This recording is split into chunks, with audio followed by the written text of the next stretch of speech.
Hello all, welcome to lesson number 8 from the masterclass Queen vs Rook Endgame. In this lesson we will talk about the harassment defense. Let's start with this position, the known third rank defense. Where is the black to move? And as we know from previous lessons, the ideal to keep the third rank defense is to move for one square of the color opposite to the enemy king color. So in this situation, we go to a dark square because white king is in a light square. And then we already know how to break it. We just place our queen, forcing black to a Zugzwang position as we saw in our lesson about the third rank Zugzwang. But now black decides in another setup for the defense, and it goes to g8. G8 is a setup known as the harassment defense. Why the harassment? Because the rook will threat to give checks sideways to our king, forcing it to not be stable and losing several moves before making any progress. Also, the rook is in a diagonal to the king, and the black king is far away from the rook, so this also forces white not to have a fork and find another solution. Also, if white can force, for example, placing the queen in a way that the rook needs to move, then the rook can go to the other side and from there harass the king with another diagonal. So we consider that when the rook is 3 squares away from the king in a diagonal, we have the hardest harassment defense. But there is one even more, that it's if the rook is on the h8 square and the king on the e5. This comes from the fourth rank defense that we will also study, but it will be even harder. But for the moment, let's see what happens if the rook comes to an harassment defense from the third rank defense. So now let's to understand this better.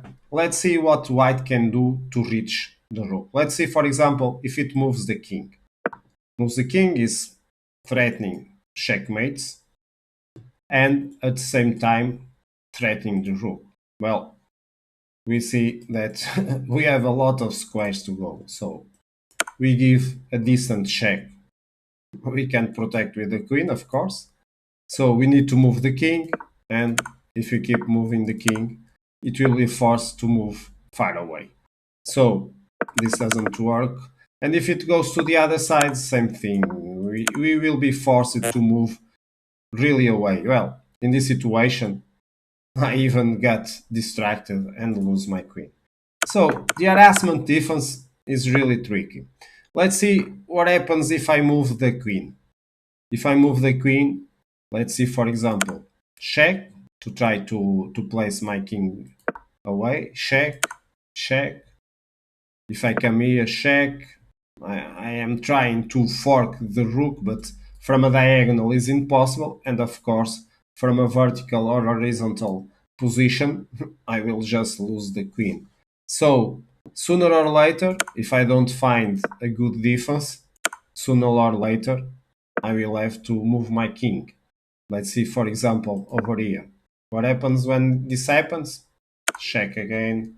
And if I go here, check again. And if I go here, we just place our rook in a decent defense. Again, harassment defense. So let's go back because we have already realized that from the practical perspective, if the white player uh, is not comfortable with the technique, it will last forever.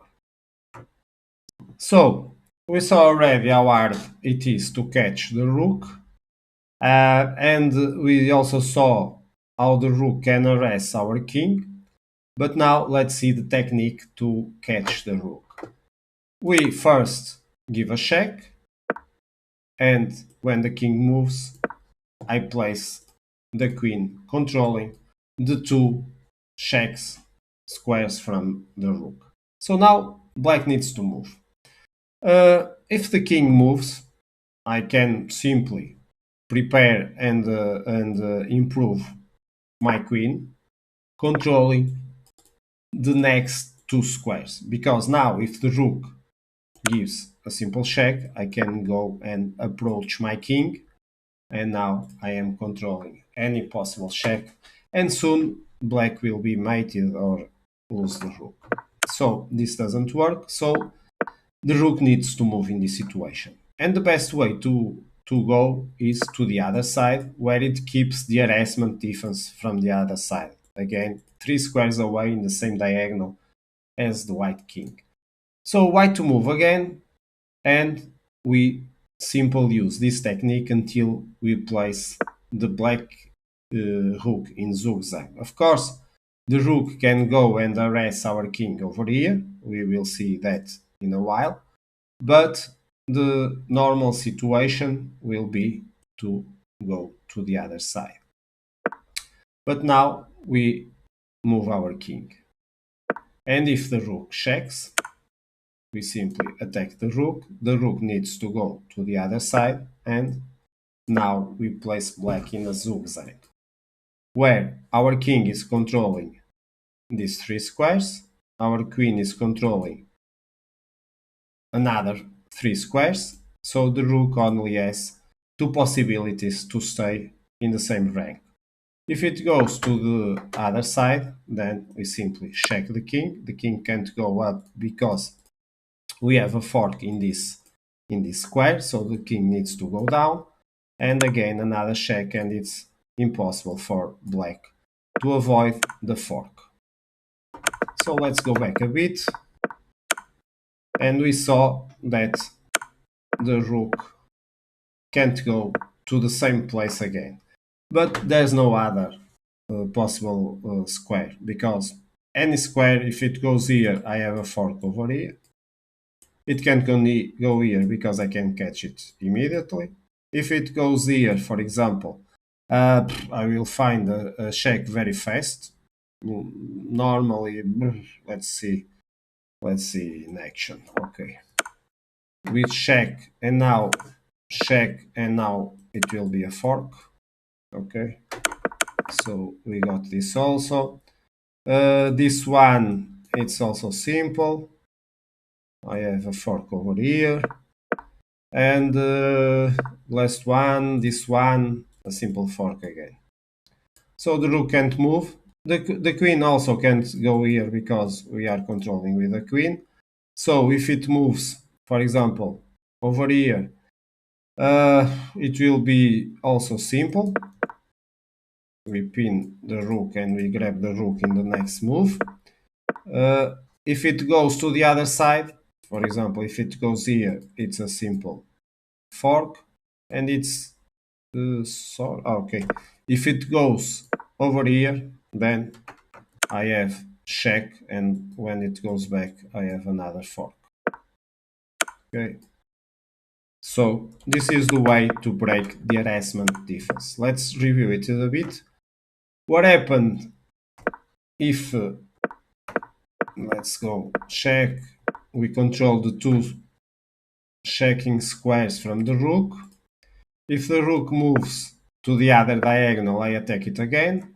Now we saw that rook comes from the harassment on the other side, but if it goes here, giving a check, then we reach the same position we were working on. So not possible for the rook again to escape, is exactly the same position. So as we saw, the trick is to have the queen controlling the key squares for the rook to give a check. So the other situation is the king moves.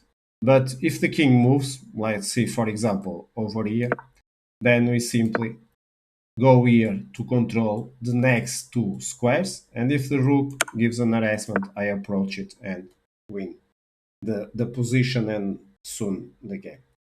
Okay, I hope you have enjoyed it to understand how the harassment works and how to break it. Okay, see you. Hope you enjoy, and we will meet again in future lessons.